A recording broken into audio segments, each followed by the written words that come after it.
As a party, we will always give every member a chance. We will always try as much as possible to engage members, no matter what they do. And I can tell you for free that the leadership of this party, the candidate, the deputy governorship candidate, myself, and a few other leaders, we've had more than 20 meetings with members of the House of Assembly before now. So we had engagement. We were trying to make sure that we drill home the point that, guy, stay where you are. It is for your own sake and for the sake of your children.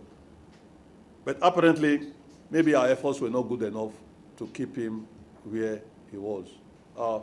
For that, I take full responsibility for not being able to keep him, but I think we did all what we needed to do in terms of engaging, in terms of telling him, look, guy, this is where you are, remain here, this is the best place for you.